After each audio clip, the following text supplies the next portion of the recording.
I want you to think back to a promise you've made to yourself recently. Oh, we all have them. Right. You know the exact kind I mean. It's that quiet, really resolute commitment you make to yourself, usually in the shower or like on a Sunday The evening. Sunday evening reset. Yeah. Exactly. It usually sounds something like, starting Monday, I'll wake up at 5 a.m. every single day, or this year I'll finally get fit. Or I'm going to stop wasting time on social media. Yes. Or maybe it's professional, like I'm going to spend 2 hours every night learning Python. It's the universal human script of self-improvement. It really is. And, usually the first couple of days of that script are just, they're intoxicating. You feel completely unstoppable. You do. You're practically vibrating with energy. You've downloaded the habit tracking app, you bought the expensive running shoes, you cleared off your desk. You're running on a massive surge of pure motivation. Right. But then day 4 hits. Oh, the dreaded day 4. Yeah. Life happens. Work gets incredibly stressful. You sleep poorly, or I don't know, you have a headache. And that massive, all-consuming motivation, it just vanishes. Gone. Exactly. So you skip one day, then, you skip 2. And before you know it, those expensive running shoes are gathering dust in the hallway. And you're right back to square one. Back to square one, dealing with that familiar, horrible sting of guilt. And that guilt, that's where most people get entirely derailed. They internalize the failure. Like it's a character flaw. Exactly. They assume they just lack grit, or they lack character, or that they simply aren't as driven as all those high achievers they see on Instagram or whatever. Which brings us to the core mission of our deep dive today. Okay, let's unpack this, because we are pulling from a massive stack of research today: behavioral economics, neurobiology, and primarily the foundational insights from James Clear's book, Atomic Habits. It is a total game changer. It really is. The goal today is to fundamentally change how you think about success, discipline, productivity, fitness, learning, pretty much everything. Yeah, we're going to deconstruct why motivation is just, it's completely unreliable. Totally useless over the long term. Exactly. And why systems, mathematically and practically, win out over time. We're going to open the hood on human behavior and look at the engine. Because if a car breaks down on the highway, you don't accuse the car of being lazy, right? You look at the mechanics. I love that. So let's start with the fuel we're putting in that engine. I want to talk about this pervasive myth of the quote-unquote motivated mindset. Society is absolutely obsessed with this narrative. Oh, totally. From childhood, we're basically fed this idea that if you want something badly enough, you'll achieve it. Right. The whole, you just got to want it more speech. Yeah. We see it in movies all the time. The climax is always like a montage where the underdog suddenly just wants it more than the champion. They scream in the rain, they lift the heavy log, and boom, they win. And we see it everywhere online now, too. Yeah. Hustle culture is constantly screaming at you to find your passion and just grind harder. But it's a trap, right? It is a very seductive narrative, honestly, because it feels intuitive. It makes logical sense to assume that high achievement requires high motivation. Sure. The problem is that when you map that narrative onto actual statistical human behavior, it completely falls apart. Like the New Year's resolution thing? Exactly. Yeah. Consider the phenomenon of New Year's resolutions. In the first week of January, gyms see a massive influx of people. It's impossible to get a treadmill. Literally impossible. Yeah. And the thing is, these individuals aren't faking it. Their desire to get healthy is completely genuine. They really mean it in that moment. Yes. They're experiencing a peak emotional state of resolve. But by the second week of February... The gym floor is a ghost town again. Right. And what's fascinating here is that we look at that drop-off and assume those people just didn't care enough. We blame their desire. But psychologically, the issue isn't a lack of desire at all. The fatal flaw is what they were using to drive their behavior. They were relying entirely on motivation. Which is just a feeling. Exactly. We often treat motivation as if it's a fixed character trait. We say, oh, she is a motivated person. But neurologically, motivation is an affective state. It is an emotion. Just like being happy or sad. Biologically, it is indistinguishable in its volatility from happiness, sadness, anger, or excitement. It inherently comes and goes. That is such a crucial distinction. Emotions are transient by design. They fluctuate based on, I don't know, your blood sugar, how much you slept, or even just getting a mildly annoying email from a coworker. Yeah, your boss sends a terse Slack message and suddenly you don't feel like going for a run anymore. Exactly. So if you tie your daily habits to a fluctuating emotion, your habits will naturally fluctuate too. You're guaranteeing inconsistency. If your strategy for writing a novel is to sit down only when you feel a massive surge of creative inspiration, well, you might write 10 pages in a single day. But then you might not write a single word for the next 6 months. Precisely. Successful individuals do not possess some magical, unending well of motivation every day. Right. The illusion of the highlight reel makes it seem like Olympic athletes or like famous authors wake up thrilled to do the grueling work. They don't. They experience the exact same lethargy and doubt that you do. The difference is they don't consult their emotional state before taking action. Hmm. Their systems operate perfectly well, even when motivation completely disappears. Okay, but let me offer some pushback here because I think a lot of people might be thinking this. Go for it. If motivation is just an emotion like sadness or anger, why do we build our entire life plans around it? I mean, you'd never base your career on only working when you're angry. That's a great point. Right, like, sorry, boss, I can't file that report today. I'm just not furious enough. No, it sounds ridiculous when you frame it like that. So why do we do it with motivation? Because motivation actually is really good at one specific thing, Mm-hmm. getting us started. It's the spark. Okay, the spark. Yeah. If you are deeply unhappy with your health, that negative emotion can be the spark that gets you to sign up for the gym. But a spark doesn't keep the house warm all winter. Exactly. You can't run the furnace on sparks. Motivation gets you started, but systems keep you going. That makes a ton of sense.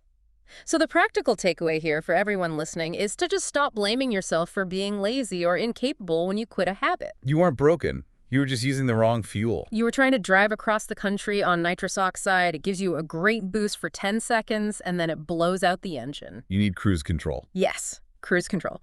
So let's shift gears and talk about the architecture of that cruise control. This brings us to a quote from James Clear that really sits at the center of this whole philosophy. The goals versus systems paradigm. Right.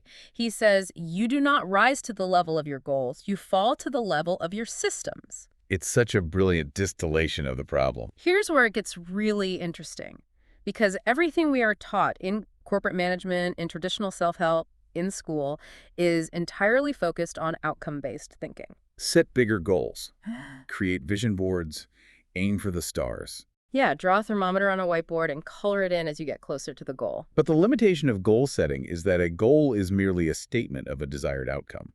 I mean, anyone can articulate a goal. Right. I could say my goal is to walk on Mars. Exactly.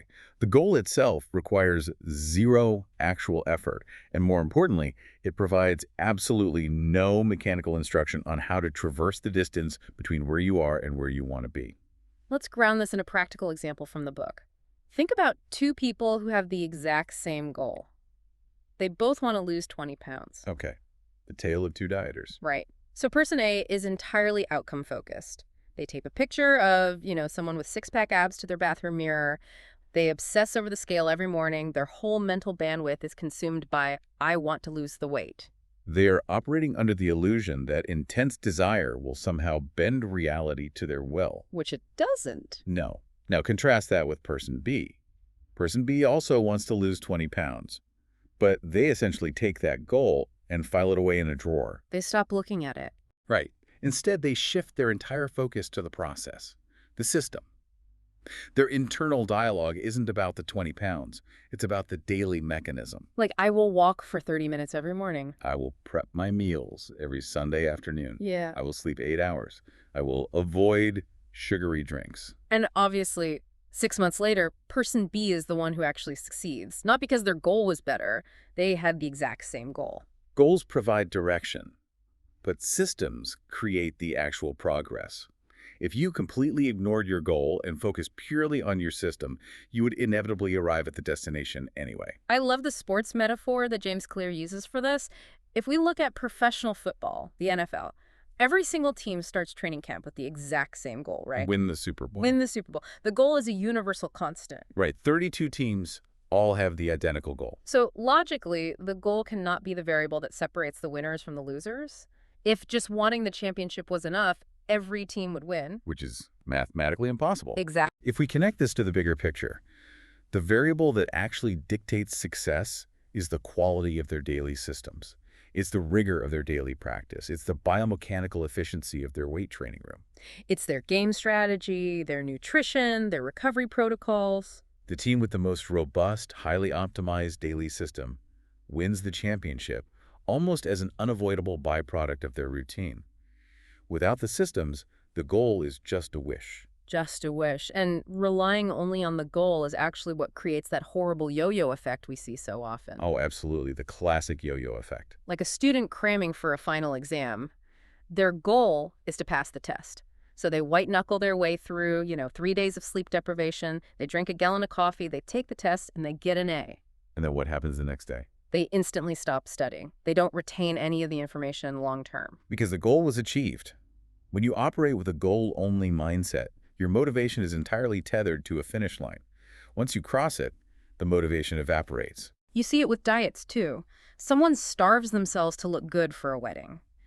The wedding happens, the pictures are taken, and a month later, all the weight is back. Because they used a temporary change to achieve a temporary result.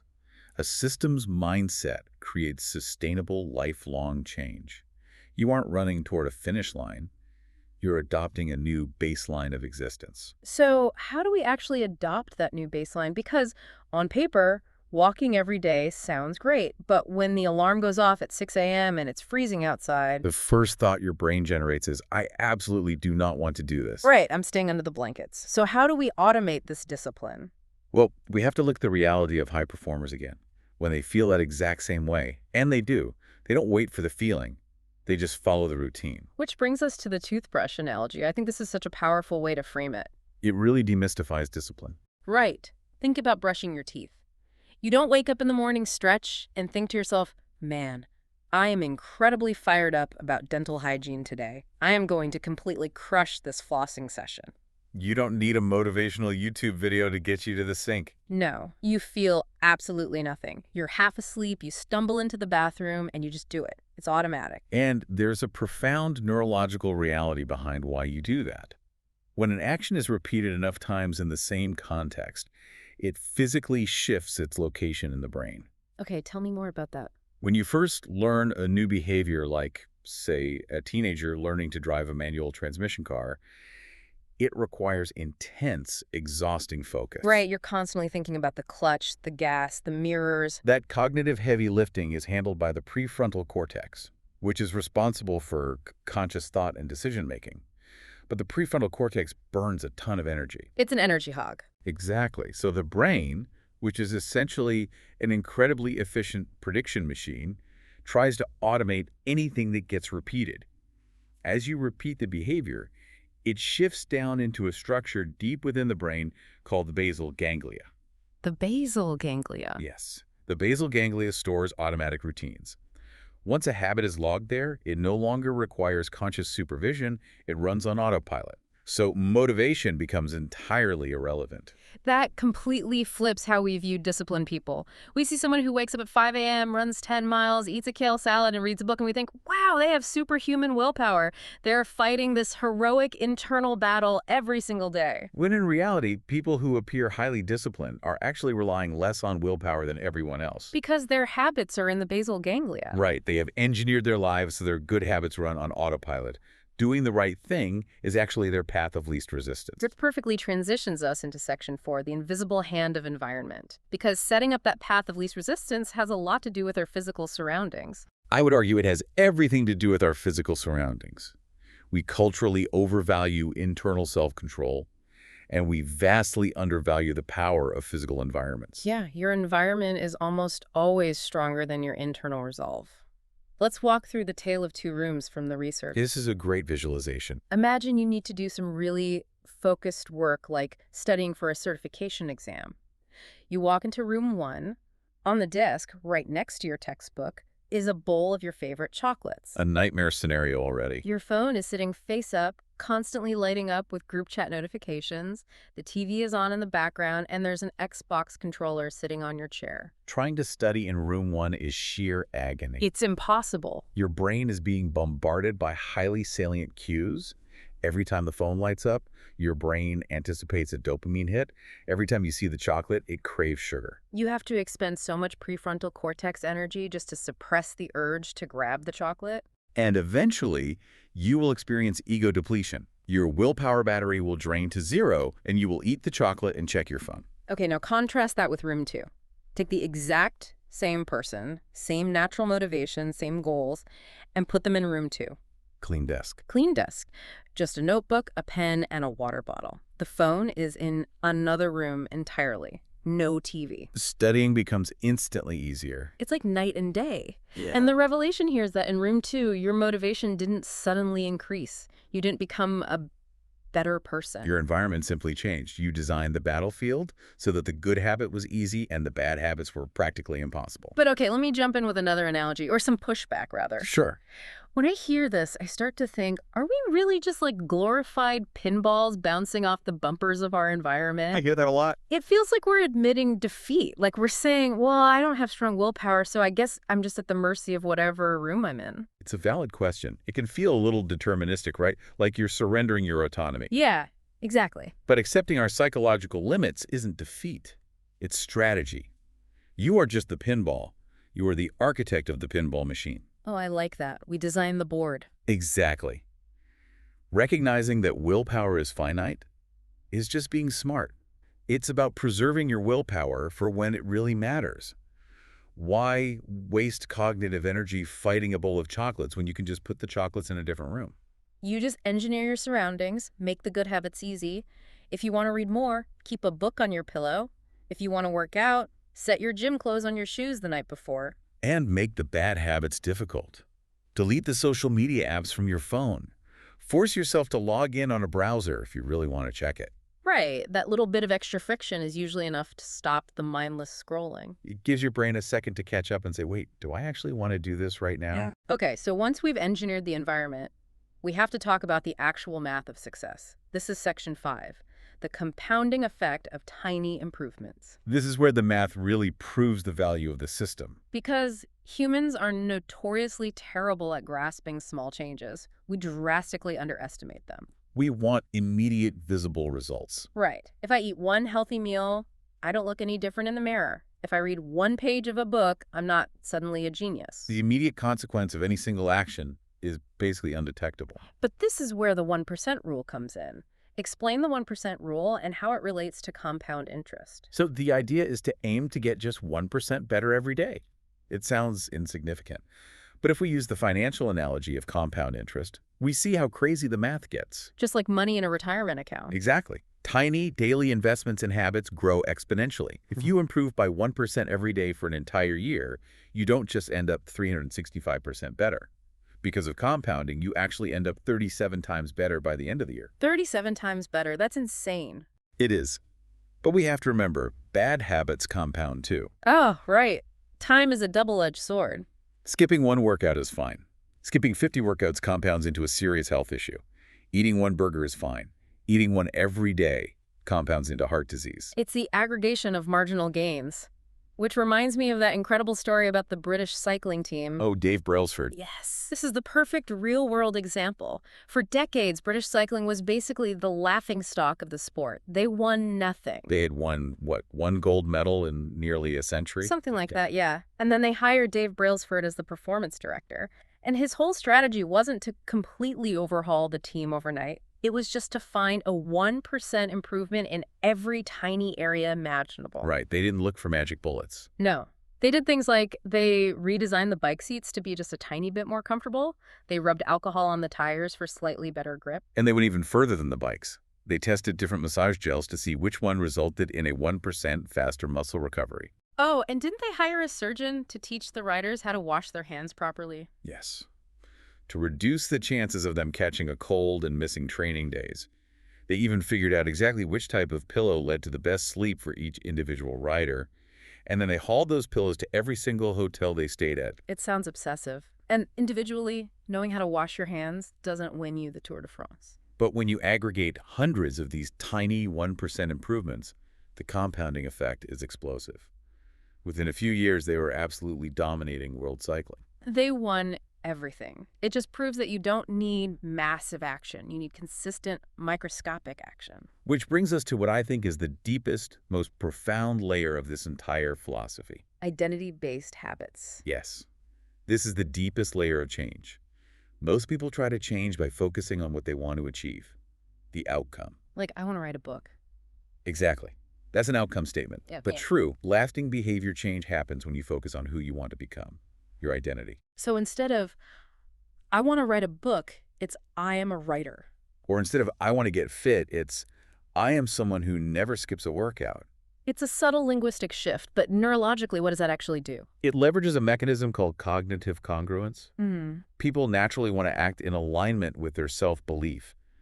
If you truly believe you are a financially responsible person, you naturally save money.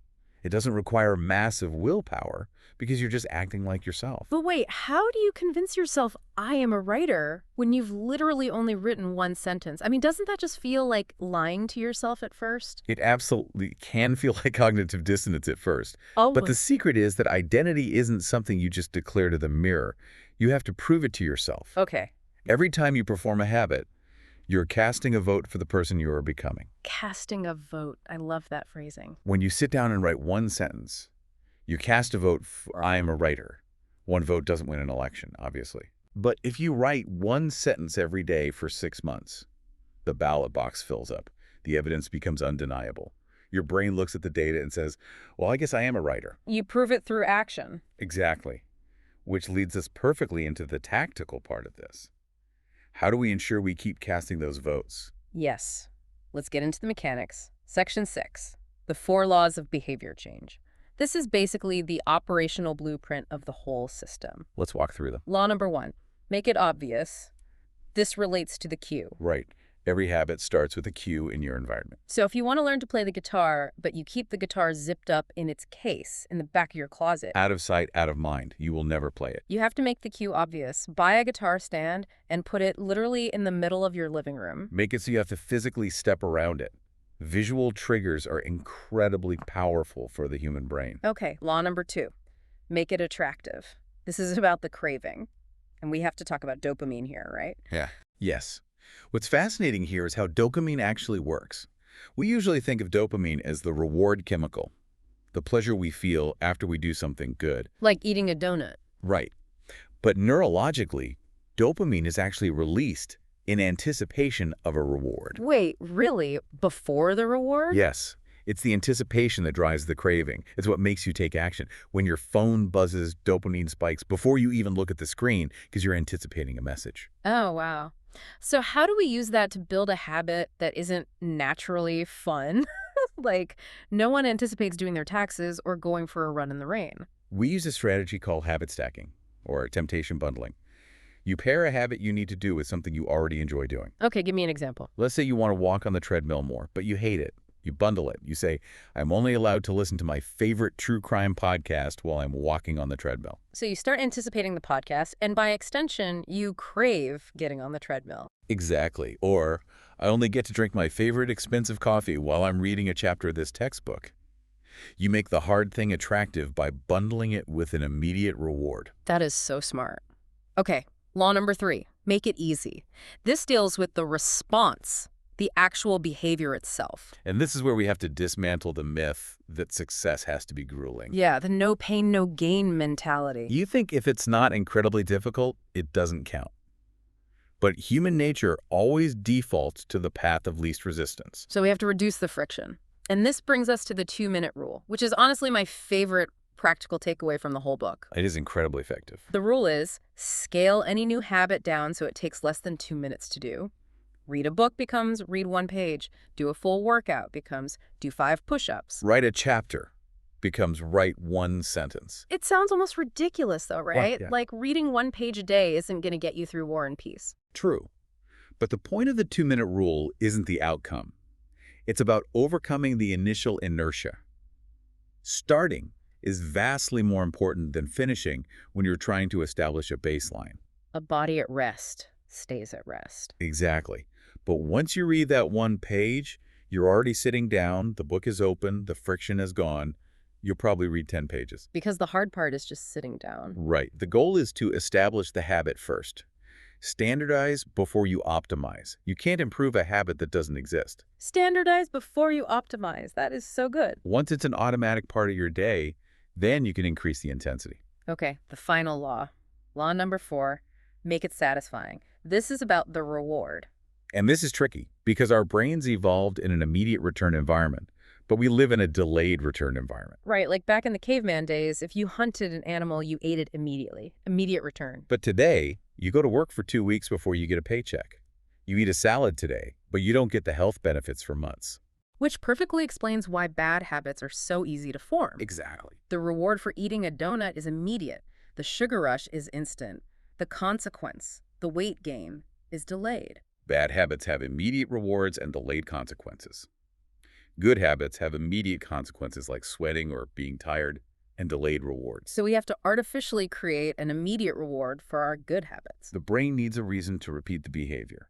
It needs to feel satisfying now. So how do we do that? Habit tracking, right? Tracking is brilliant for this.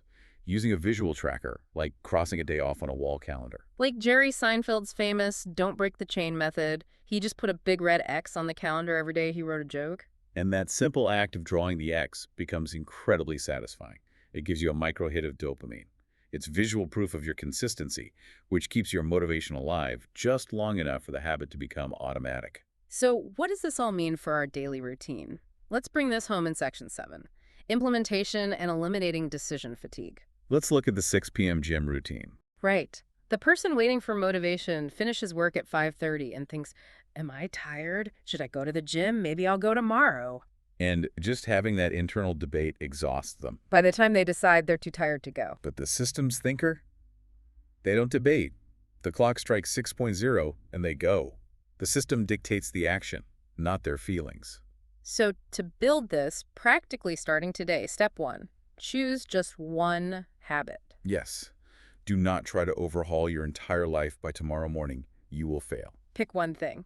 Step 2, make it incredibly small, 2 minutes or less. Step 3, stack it onto an existing habit. Like, after I brush my teeth, I will read 1 page. Or after I start the coffee maker, I will do 5 squats. You anchor the new habit to something your brain already does automatically. But inevitably, things go wrong. We are human. You get sick, you travel, you miss a day. This raises an important question about perfectionism versus consistency. Because when people miss a day, they tend to spiral. They think the system failed, the streak is broken, so they might as well just quit.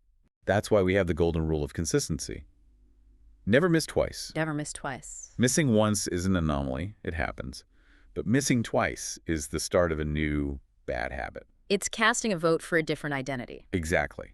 So if you miss a workout on Tuesday, forgive yourself. But you must do whatever it takes to show up on Wednesday. You immediately return to the system. That is so freeing, actually. It removes the pressure of perfection. It's all about consistency over time. Which really reveals the real secret of extraordinary people, doesn't it? It does. When we look at successful people, we only see the dazzling results. We see the multi-million-dollar business or the gold medal or the best-selling book. We see the finish line. Right. And because we only see the result, we falsely assume it was a giant event. We think they took some massive heroic leap. But the invisible truth is that we don't see the 5 a.m. wake-ups. We don't see the boring, monotonous daily repetitions. The tiny 1% improvements. Success isn't a giant event. Success is a system. And failure isn't one big mistake. It's hundreds of tiny bad habits repeated over and over. Every day is compounding. Every single decision is casting a vote for your identity. So I want to leave you with a final provocative thought. Let's hear it. Tomorrow morning, when you wake up and you feel groggy and completely unmotivated, stop asking yourself, how can I become more motivated? Stop chasing the emotion. Exactly. Instead, ask yourself the ultimate question, what system can I build today that makes success almost automatic? That is the paradigm shift right there. You do not become successful because of one incredible day. You become successful because of thousands of ordinary days done consistently. 1% at a time. So if this deep dive gave you some value today, hit the like button, subscribe to the channel, and turn on the notification bell so you never miss a deep dive into these concepts. Oh, we'd love to hear from you too. Yes, drop into the comment section right now and tell us, what is one small 2-minute habit you are going to start today? Let us know what vote you are casting for your identity. Put it in writing. Thank you so much for joining us on this deep dive.